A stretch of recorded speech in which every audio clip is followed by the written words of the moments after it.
ओम शांति। आज 20 सितंबर 2021 की मुरली में बाबा ने कहा, मीठे बच्चे, बाप आए हैं तुम्हें ऐसे श्रेष्ठ कर्म सिखलाने जिससे तुम 21 जन्म की बादशाही का वर्षा ले सको, अटल अखंड राज्य के मालिक बन सको। प्रश्न है आज की मुरली का, गृहस्थियों और सन्यासियों के किस एक सिद्धांत में बहुत बड़ा अंतर है? बाबा ने उत्तर में कहा, गृहस्थियों का सिद्धांत है कि भगवान जरूर किसी न किसी रूप में आएगा, और सन्यासियों का सिद्धांत है कि ब्रह्म को याद करते करते ब्रह्म में लीन हो जाएंगे। अब बाप समझाते हैं, ब्रह्म में कोई लीन नहीं होता। आत्मा अमर है, वह लीन कैसे होगी? भगवान यदि आएगा तो जरूर टीचर बनकर शिक्षा देगा, प्रेरणा से तो ज्ञान नहीं देगा ना। गीत है, तुम्हें पाके हमने जहान पा लिया है। अब सुनते हैं मुरली विस्तार से। ओम शांति। मीठे मीठे रूहानी बच्चों ने यह गीत सुना। रूहानी बच्चे ही कहते हैं कि बाबा, बच्चे जानते हैं यह बेहद का बाप बेहद का सुख देने वाला है, अर्थात वह सभी का बाप है। उनको सभी बेहद के बच्चे आत्माएं याद करते हैं, किसी न किसी प्रकार से याद करते हैं, परंतु उनको पता नहीं है कि हमको उस परम पिता परमात्मा से कोई बादशाही लेनी है।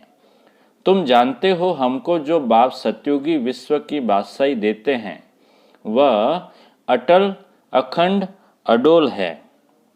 वह हमारी बादशाही 21 जन्म कायम रहती है। सारे विश्व पर हमारी राजाई रहती है, जिसको कोई छीन नहीं सकता, लूट नहीं सकता है। हमारी राजाई है अडोल, क्योंकि वहाँ एक ही धर्म होता है, द्वैत है नहीं। क्यों अडोल है? क्योंकि वहाँ एक धर्म होता है, द्वैत है नहीं। वह है अद्वैत राज्य। बच्चे जब गीत सुनते हैं तो अपनी राजाई का नशा बुद्धि में आना चाहिए। ऐसे ऐसे गीत घर में रहने चाहिए जिससे बाप और वर्षे की झट याद आती है। बाप के याद की मस्ती के गीत होने चाहिए। तुम्हारा सब है गुप्त। बड़े आदमियों के तो बहुत ठाठ होते हैं, तुमको कोई ठाठ नहीं है। तुम देखते हो जिसमें बाबा ने प्रवेश किया है उसमें भी कोई ठाठ की बात नहीं है। कपड़े आदि सब वही है। तुम बुद्धि से समझते हो कि बाबा ने इसमें प्रवेश किया है, हमको यह राज्य भाग्य देने। यह भी बच्चे जानते हैं कि सारी सृष्टि में इस समय जो भी मनुष्य मात्र है, सब देह अभिमान में आकर अनराइटियस काम करते हैं, इसलिए बेसमझ कहा जाता है, जबकि बुद्धि को ताला लगा हुआ है। तुम कितने समझदार विश्व के मालिक थे, अभी माया ने बिल्कुल बेसमझ बना दिया है। जो कोई काम के नहीं रहे हैं, बाप के पास जाने के लिए यज्ञ तप बहुत करते हैं, परंतु मिलता कुछ नहीं, ऐसे ही धक्के खाते रहते हैं। परमात्मा को कोई भी जानते नहीं, परमात्मा को कोई भी जानते नहीं, सर्वव्यापी कह देते हैं। यह भी कितना रॉन्ग हो जाता है। पिता अक्सर बुद्धि में नहीं आता है, करके कोई कहते भी हैं, वह भी कहने मात्र। अगर परम पिता समझे तो बुद्धि एकदम चमक उठे। बाप स्वर्ग का वर्षा देते हैं, वह है हेवनली गॉड फादर। फिर हम कलयुगी नरक में क्यों पड़े हैं? अब हम मुक्ति, जीवन मुक्ति कैसे पा सकते हैं? यह किसकी बुद्धि में नहीं आता है। अभी तुमको समझ मिली है। बाबा ने हमको ये स्मृति दिलाई है, जब नई दुनिया नया भारत था तो हमारा राज्य था। एक ही मत, एक ही भाषा, एक ही महाराजा महारानी थे। सतयुग में महाराजा महारानी राजा रानी कहा जाता है। फिर द्वापर में वाम मार्ग शुरू होता है। फिर हर एक के कर्मों पर मदार है। अभी बाप कहते हैं मैं तुमको ऐसे कर्म सिखाता हूँ जो 21 जन्म बादशाही पाते रहेंगे। बल वहाँ भी हद का बाप मिलता है, परंतु वहाँ यह ज्ञान नहीं रहता कि यह राजाई का वर्षा बेहद के बाप का दिया हुआ है। फिर द्वापर से रावण राज्य शुरू होता है तो विकारी संबंध हो जाता है। फिर जैसे जैसे कर्म वैसा फल मिलता है। देवता वाम मार्ग में चले जाते हैं। फिर सत्युग का सब खलास हो जाता है। फिर कर्मों अनुसार जन्म लेते हैं। भारत में पूज्य राजाएं थे तो पुजारी राजाएं भी थे। सत्युग में राजा रानी और प्रजा सब पूज्य होते हैं। फिर जब द्वापर में भक्ति शुरू होती है तो यथा राजा रानी तथा प्रजा पुजारी बन जाते हैं। बड़े राजा जो सूर्यवंशी थे वही पुजारी बन जाते हैं। फिर वैश्यवंशी बन जाते हैं। अभी तुम वाइसलेस बनते हो। उसकी प्रारब्ध फिर 21 जन्म चलती है। फिर भक्ति मार्ग शुरू होता है। जो जो पूज्य देवी देवता होकर गए हैं, जो जो पूज्य देवी देवता होकर गए हैं, उन्हों के मंदिर बनाकर उनकी पूजा करते हैं। यह सिर्फ भारत में ही होता है। यह 84 जन्मों की कहानी जो बाप सुनाते हैं, यह 84 जन्मों की कहानी जो बाप सुनाते हैं, यह भी भारतवासियों के लिए है। और धर्म वाले आते ही बाद में हैं। फिर तो वृद्धि होते होते ढेर के ढेर हो जाते हैं। वैरायटी भिन्न भिन्न देवी देवताओं की रस्म रिवाज थी, वह भारत के गुरुओं की नहीं है। आधा कल्प बाद रावण राज्य शुरू होने से सारी, क्या होता है, आधा कल्प बाद, आधा कल्प तो राम राज्य, आधा कल्प जब रावण राज्य शुरू होता है उसके बाद सारी रस्म रिवाज ही बदल जाती है। फिर पूज्य से पुजारी बन जाते हैं। फिर पूज्य से क्या बन जाते हैं, पुजारी। पूजा भी पहले अव्यभिचारी एक शिव की करते हैं, उनके मंदिर बनाते हैं। फिर लक्ष्मी नारायण के बनाते हैं। फिर राम सीता के मंदिर बनाने लग पड़ेंगे। फिर कलयुग में देखो गणेश, हनुमान, चंडिका देवी आदि आदि के अनेक देवियों के चित्र बनाते रहते हैं। भक्ति मार्ग के लिए सामग्री भी चाहिए ना। जैसे बीज कितना छोटा होता है, झाड़ कितना बड़ा होता है, वैसे भक्ति का विस्तार हो जाता है। ढेर के ढेर शास्त्र बनाए जाते हैं।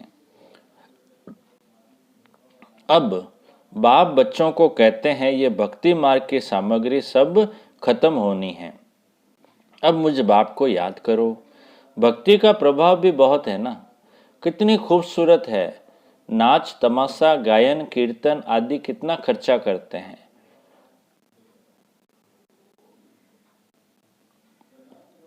अभी बाप कहते हैं मुझ बाप और वर्षे को याद करो। आदि सनातन धर्म को याद करो। अनेक प्रकार की भक्ति तुम जन्म जन्मांतर करते आए हो। गृहस्थ धर्म वाले ही भक्ति शुरू करते हैं। सन्यासियों को तो भक्ति नहीं करनी है। यज्ञ तप दान पुण्य तीर्थ आदि यह सब गृहस्थियों का काम है, न कि सन्यासियों का। वह है ही निवृत्ति मार्ग वाले। उन्हों के लिए कायदा है घर बार छोड़ जाए जंगल में रहना और ब्रह्म तत्व को याद करना। वह है ही तत्व ज्ञानी, ब्रह्म ज्ञानी। तत्व अथवा ब्रह्म को भी ईश्वर कह देते हैं। जैसे भारतवासी असूल में हैं आदि सनातन देवी देवता धर्म के, परंतु हिंदुस्तान में रहते हैं तो अपना धर्म हिंदू समझ लिया है। वैसे सन्यासी भी आत्माओं के रहने के स्थान तत्व को परमात्मा समझ लेते हैं। ब्रह्म व तत्व को ही याद करते हैं। वास्तव में सन्यासी जब सतो प्रधान हैं तो जंगल में जाकर रहते हैं शांति में। ऐसे क्या होता है, वास्तव में सन्यासी जब सतो प्रधान हैं तो जंगल में जाकर रहते हैं शांति में। ऐसे नहीं कि उन्हों को ब्रह्म में जाकर लीन होना है। बाप कहते हैं यह उन्हों का मिथ्या ज्ञान है। लीन कोई हो नहीं सकते। आत्मा तो अविनाशी है ना, वह कैसे लीन हो सकती है। भक्ति मार्ग में कितना माथा कूटते रहते हैं। फिर कहते भगवान कोई न कोई, फिर कहते भगवान कोई न कोई रूप में अभी आकर मिलेगा। अब कौन राइट? वह कहते ब्रह्म से योग लगाकर ब्रह्म में लीन हो जाएंगे। ग्रस्त वाले कहते कि भगवान किस न किस रूप में आएगा, पतितों को पावन बनाएगा। ऐसे नहीं कि ऊपर से प्रेरणा द्वारा ही सिखलाएंगे। टीचर घर बैठे प्रेरणा करेगा क्या? प्रेरणा अक्सर है नहीं, प्रेरणा से कोई काम नहीं होता। बल शंकर की प्रेरणा से विनाश कहा जाता है, परंतु है ये ड्रामा की नूंद। उन्हों को ये मुसल आदि बनाने ही है, प्रेरणा की बात ही नहीं है। मनुष्य तो कह देते हैं कि भगवान की प्रेरणा से, क्या कहते हैं? मनुष्य तो कह देते हैं कि भगवान की प्रेरणा से सब होता है, या कहते हैं कि शंकर की आंख खुलने से प्रलय हो गई। यह सब कहानियां हैं, अर्थ कुछ भी नहीं समझते हैं। किसके भी मंदिर में जाएंगे तो कहेंगे अच्युतम केशवम, अर्थ कुछ नहीं समझते। कोई भी अपने बड़ों की महिमा नहीं जानते हैं। धर्म स्थापक को गुरु कह देते हैं, वास्तव में उनको गुरु कहना रॉन्ग है। क्राइस्ट कोई गुरु थोड़ी है, वो तो सिर्फ धर्म स्थापन करते हैं। गुरु उनको कहा जाता है जो सद्गति करे, वह तो धर्म स्थापन करने आते हैं। उनके पिछाड़ी उनकी वंशावली आती है, सद्गति तो किसकी करते ही नहीं, तो उनको गुरु कैसे कहेंगे? गुरु तो एक ही है जिसको सर्व का सद्गति दाता कहा जाता है। गुरु तो एक ही है जिसको सर्व का सद्गति दाता कहा जाता है। भगवान बाप ही आकर सर्व की सद्गति करते हैं, मुक्ति जीवन मुक्ति देते हैं। उनकी याद कभी किससे छूट नहीं सकती। मनुष्य है भगवान, मनुष्य है भगवान, हे ईश्वर कह एक बाप को ही याद करते हैं, क्योंकि वह है सर्व का सद्गति दाता। बाप समझाते हैं, बाप क्या समझाते हैं? सबको सुख देने वाला, वर्षा देने वाला एक ही बाप ठहरा। रचयिता बाप मैं ही हूँ। भाई भाई को वर्षा दे नहीं हो सकता, वर्षा हमेशा बाप से मिलता है। मैं सभी बेहद के बच्चों को बेहद का वर्षा देता हूँ, इसलिए ही मुझे याद करते हैं, हे परमात्मा। बाप कहते हैं मैं कोई इन्हों के पुकारने से नहीं आता हूँ, यह तो ड्रामा में बना हुआ है। ड्रामा में मेरे आने का पार्ट भी नूंदा हुआ है। अनेक धर्म विनाश, एक धर्म की स्थापना व कलयुग का विनाश, सतयुग की स्थापना करनी होती है। मैं अपने समय पर आप ही आता हूँ। यह भक्ति मार्ग का भी ड्रामा में पार्ट है। अब जब भक्ति मार्ग का पार्ट पूरा होता है तब आया हूँ। कल्प पहले भी बाबा आप ब्रह्मा तन में आए थे। ये ज्ञान अभी तुमको मिलता है, फिर कभी नहीं मिलेगा। यह है ज्ञान, वह है भक्ति। ज्ञान की प्रारब्ध है चढ़ती कला। कहा जाता है सेकंड में जीवन मुक्ति। जनक को सेकंड में जीवन मुक्ति मिली थी ना, लेकिन क्या एक जनक ने ही जीवन मुक्ति पाई? जीवन मुक्ति तो सब पाते हैं ना, सारी विश्व पाती है। सद्गति व जीवन मुक्ति एक ही अक्षर है। जीवन मुक्ति अर्थात जीवन को मुक्त करते हैं इस रावण राज्य से। बाबा जानते हैं बच्चों की कितनी दुर्गति हो गई है, बिल्कुल दुखी हो गए हैं। उन्हों की फिर सद्गति होनी है। पहले मुक्ति में जाकर फिर जीवन मुक्ति में आएंगे, शांति धाम से फिर सुख धाम में आएंगे। ये चक्र का राज बाप ने समझाया है। बाप कहते हैं, क्या कहते हैं बाप? बाप कहते हैं इस समय सारे सृष्टि का जाड़ जड़ जड़ी भूत तमो प्रधान हो गया है। इसलिए कोई भी अपने को आदि सनातन देवी देवता धर्म का समझते नहीं है। आदि सनातन देवी देवता धर्म के थे क्योंकि देवताएं पवित्र थे। हम अपवित्र पतित अपने को देवता कैसे कहलाएंगे? इसलिए कहा जाता है इन विकारों को छोड़ते जाओ। ये विकार आदि आधा कल्प से रहे हैं। अब एक जन्म में इनको छोड़ना, इसमें मेहनत लगती है। बाप को याद करेंगे तब ही तुम अपने को राजाई का तिलक देंगे, अर्थात राजाई के अधिकारी बनेंगे। जितना अच्छी रीति याद करेंगे, श्रीमत पर चलेंगे, तो तुम राजाओं का राजा बनेंगे। पढ़ाने वाला टीचर तो आया है पढ़ाने। यह पाठशाला है ही मनुष्य से देवता बनने की, नर से नारायण बनने की कथा सुनाते हैं। वह कथा कितनी नामी ग्रामी है। इनको अमर कथा, सत्यनारायण की कथा, तीजरी की कथा भी कहते हैं। देखो गीत कितना अच्छा है। बाबा हमको विश्व का मालिक बनाते हैं, जो मालिक पन्ना कोई लूट न सके, कोई अर्थक्वेक आदि नहीं होगी, वहाँ विघ्न की कोई बात ही नहीं। ऐसा अटल अखंड पवित्रता सुख शांति का राज्य तुम अभी पा रहे हो। कल पहले मुवाफिक हर 5000 वर्ष बाद 12 स्वर्ग बनता है। तुम जानते हो हम 100 देवता थे, फिर 84 जन्म लेते लेते आकर यह बनते हैं, फिर हम 100 देवता बनेंगे। इसको कहा जाता है स्वदर्शन चक्रधारी।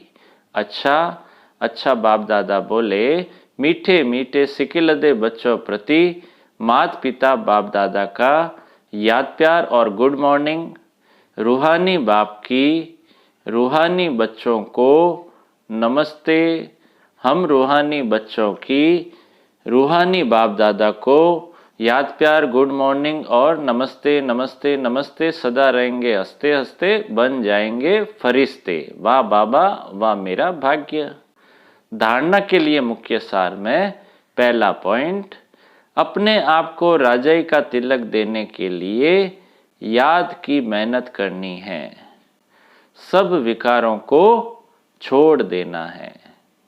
अब दूसरी धारणा का पॉइंट है, ब्रह्मा बाप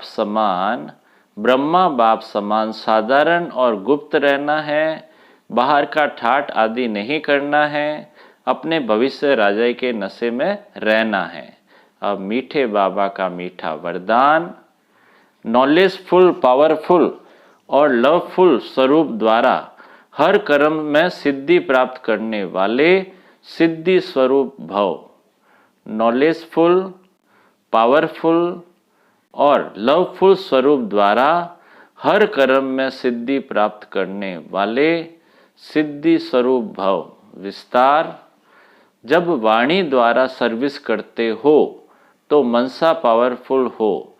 मनसा द्वारा दूसरों की मनसा को चेंज करो, अर्थात मनसा द्वारा मनसा को कंट्रोल करो और वाणी द्वारा लाइट माइट देकर नॉलेजफुल बनाओ। और कर्मणा अर्थात संपर्क व अपनी रमणीक एक्टिविटी से उन्हें असली फैमिली का अनुभव कराओ। ऐसे जब तीनों स्वरूप में रहकर हर कर्म करेंगे तो सिद्धि स्वरूप स्वतः बन जाएंगे। स्लोगन है, अपने पास शुद्ध संकल्पों की शक्ति जमा करो तो यह शक्ति सेफ्टी का साधन बन जाएगी। अपने पास शुद्ध संकल्पों की शक्ति जमा करो तो यह शक्ति सेफ्टी का साधन बन जाएगी। अच्छा, ओम शांति।